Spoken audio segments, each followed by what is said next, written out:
su determinación y su amor por los países.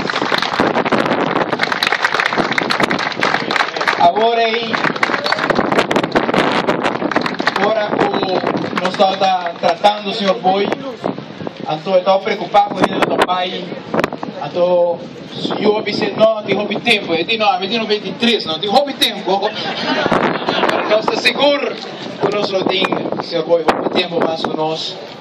Deus, dona Sr. Boi, força para seguir inspirando os países e os pueblos, e a Aruba, a bem junto, para dar uma gratitude ao Sr. Boi, para tudo o qual agora assim, e não só, o Heber de Boneiro, ministro, deputado de Boneiro, chega, pueblo de Boneiro, Taquinana, pueblo de Reino, Taquinana, Aruba, Taquinana, danke, Sr. Boi, por Deus, dona Sr. Boi, tu força para seguir coisa, me vem de tanto gente que te estima, e eu Boi. Danke.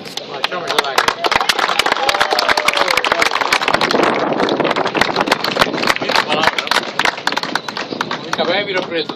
Assim um placar para o Sr. Boi, visa placar, visa o óbvio apreço e admiração do Sr. Hubert e o Boi, grande culturista respeitado.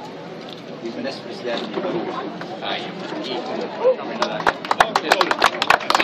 Nós estamos na força de Estado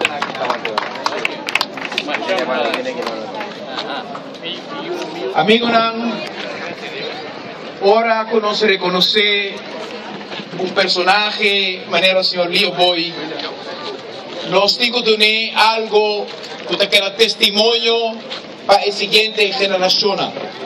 Y ahora, de nombre del gobierno de Aruba, me quiero informar, señor Boi, que Kaya, que llama Estadio Nuevo, paralelo a la Casa de Cultura, también llama Kaya Leo Boi.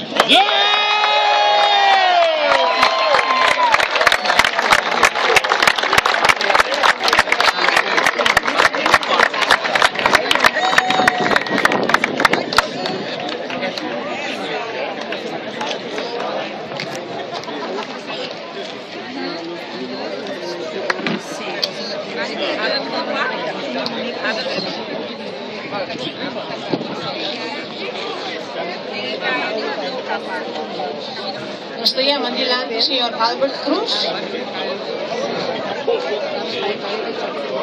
Mientras tanto, me acompañan vengan a declamar una poesía dedicada especialmente al señor Boi.